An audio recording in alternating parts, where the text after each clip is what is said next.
Yo quisiera preguntar si ustedes me permiten dos cosas. Uno, tú has hecho referencia en varias oportunidades al camino entre Pachacamac y Jauja. ¿Por qué Jauja? ¿Qué había en Jauja? ¿Y cuál es el itinerario? ¿Por dónde pasa? En segundo lugar, ¿cómo es posible que el ícono grande de madera se haya conservado? ¿Cómo así es que está todavía ahí una pieza que supongo que no ha sido muy amada por algunos de los conquistadores, ¿no? En Jauja estaba el sitio inca de Hatun Jauja. Este sitio inca, el camino, además había el camino principal que recorría las alturas, eran las partes altas, y los caminos transversales que unían este camino principal a la costa. Entonces, en este camino habían sitios importantes. Entonces, Hatun Jauja en Junín, estaba además cerca a Tampu, también otro sitio que está ahí en Junín, y Pachacamac, que era en realidad el sitio más importante de la costa prehispánica, ¿no es cierto? Entonces los incas tenían que tener un acceso rápido a este camino. Y este camino pasa por el Apu Pariacaca. Pariacaca es el Apu de nuestra región, y entonces hay una serie de sitios a lo largo de este camino, que en algún momento también está donde está la reserva Nor Yauyos ahora, también hay parte del camino, ¿no es cierto? Y es uno de los caminos, si no me equivoco, que está mejor conservados. Hislop recorrió una parte de este camino y está muy bien, en Cieneguilla hay unos pedazos que están muy bien conservados. Y nosotros hemos visto por las fechas, los fechados radiocarbónicos que tenemos, es que cuando aparentemente ya la gente no tiene acceso al santuario, o sea, a Pachacamac, a esta deidad, surge, por otro lado, lo del Cristo de Pachacamilla, que además estaba ahí en la zona de Lurín, que después ya viene aquí. Y efectivamente lo que dice Rostorovsky es que era una zona de indios, ¿no es cierto?, y que estaba todo relacionado al culto de Pachacamac, porque atrás de todos estos cultos católicos muchas veces están también los cultos prehispánicos, ¿no es cierto? Entonces nuestras fechas radiocarbónicas de cierre de la calle, donde se supone que uno entraba al santuario para acceder a la zona de los templos, coinciden justamente con el inicio de este culto al Cristo de Pachacamilla.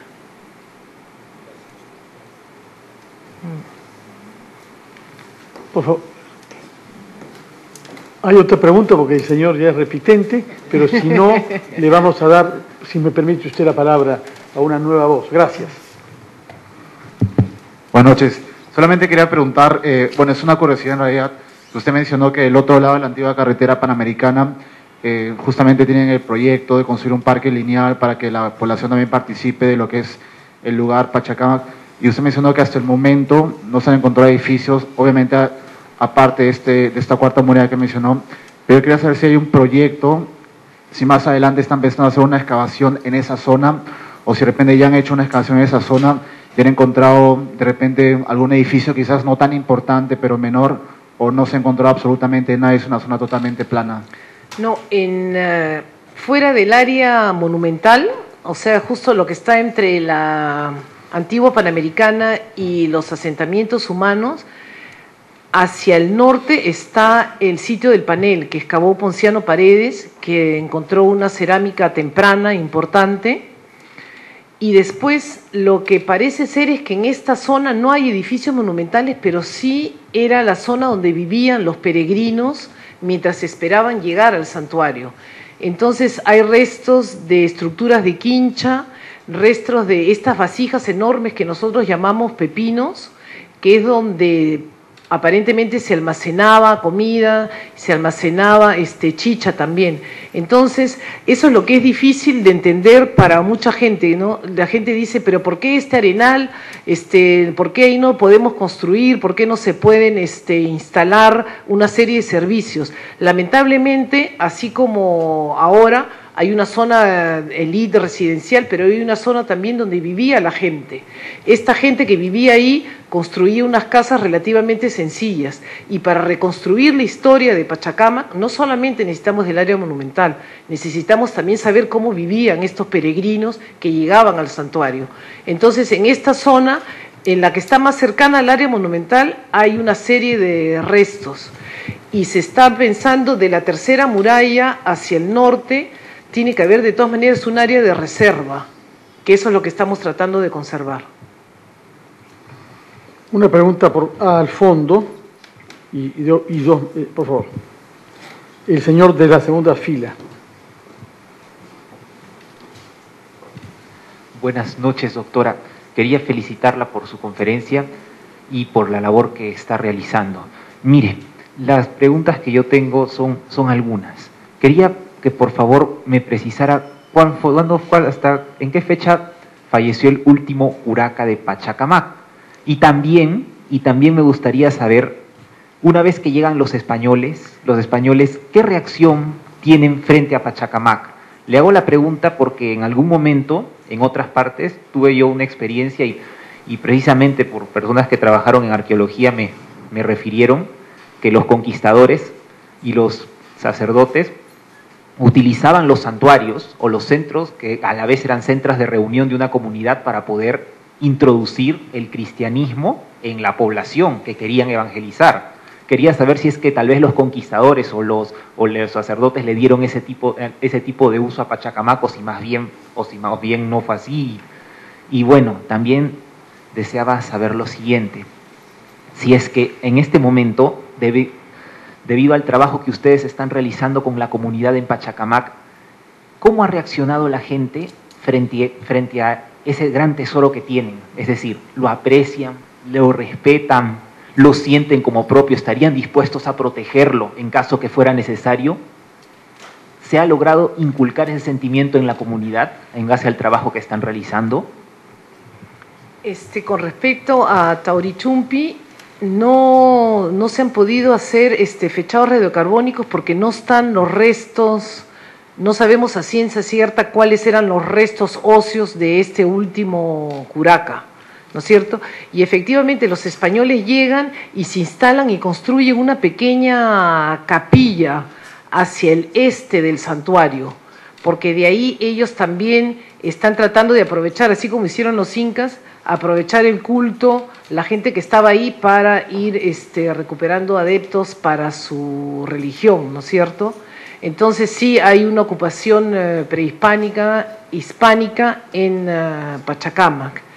Y después, la última pregunta, nosotros, no sé si ustedes se acuerdan, la última invasión que hubo hace 3 años a Pachacamac, un traficante de terrenos estuvo vendiendo a 50 soles el terreno. Entonces, luego de que 100 o 200 familias pagaron sus 50 soles, este señor, Antaigua creo que se llama, si no me equivoco, él ya recuperó su plata, y los otros que vean cómo se organizan.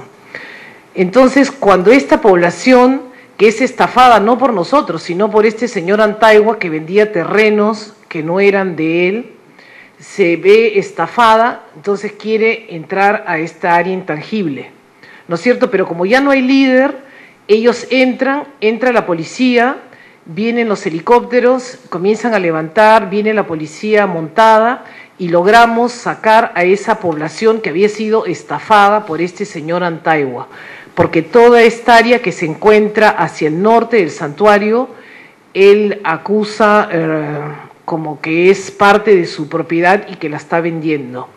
Por suerte, hoy apenas hay un movimiento de ese tipo, es la gente de la comunidad que nos avisa y nos llama: amiguita, están vendiendo tus terrenos, entonces están ahí, y son ellos los que nos pasan la voz para proteger su santuario, porque evidentemente hoy en día ellos se dan cuenta que nosotros estamos trabajando, en realidad el santuario es de todos, ¿no es cierto? Y el museo necesariamente tiene que ser una mejora en la calidad de vida, tiene que darles una mejora de calidad de vida a la gente del entorno, ¿no? Esa es la idea, que el patrimonio sea un patrimonio vivo.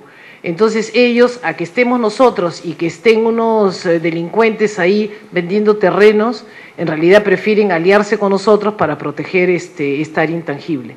Por suerte ahora tenemos buenas relaciones con la comunidad y el señor Antaihua en realidad no lo hemos vuelto a ver, no sé en qué andará.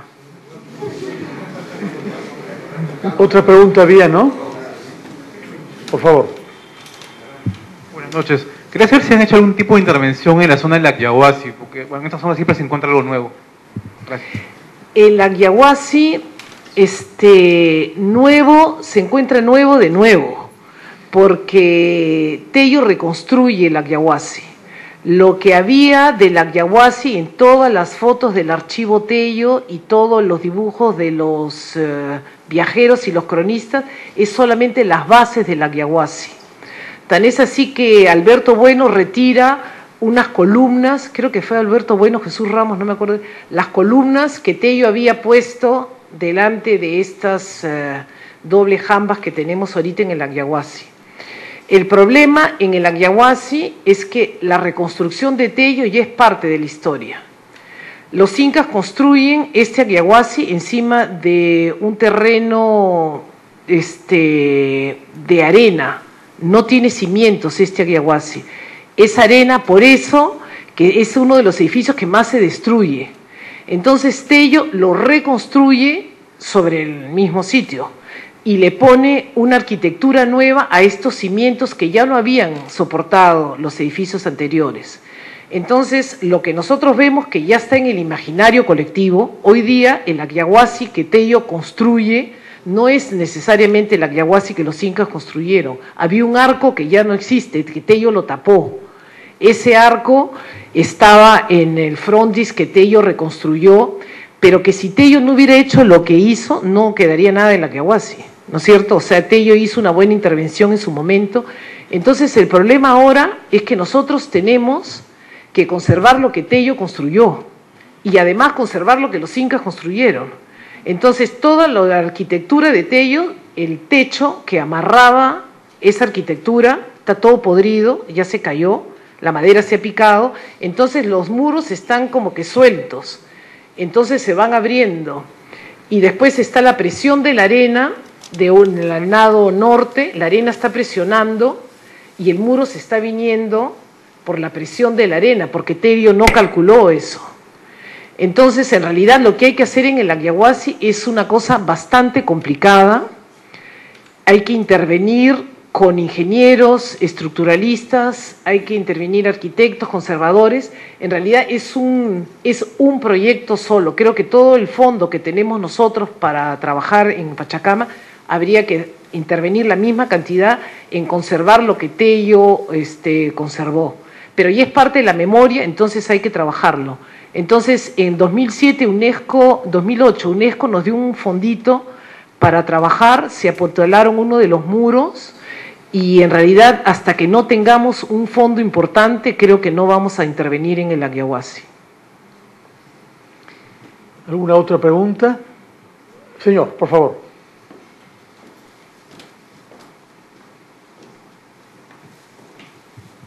Buenas noches.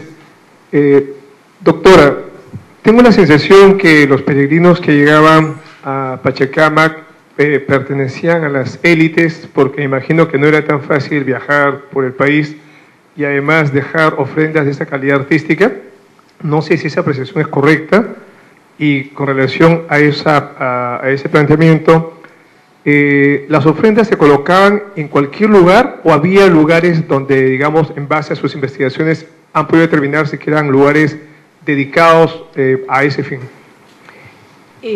Efectivamente, las crónicas también nos cuentan que no todo el mundo tenía acceso a Pachacamac y había gente que ayunaba hasta un año antes de entrar al santuario. Entonces eran pocos los elegidos que llegaban. Por eso que a veces a nosotros los arqueólogos nos duele ver cómo llegan estos ómnibus llenos de turistas y dan la vuelta y en realidad no hay un respeto para lo que era el santuario. ¿no es cierto? Entonces, los cronistas describen ellos muy bien cómo llegaban estos peregrinos al santuario. Las ofrendas varían según las zonas en donde nos encontramos.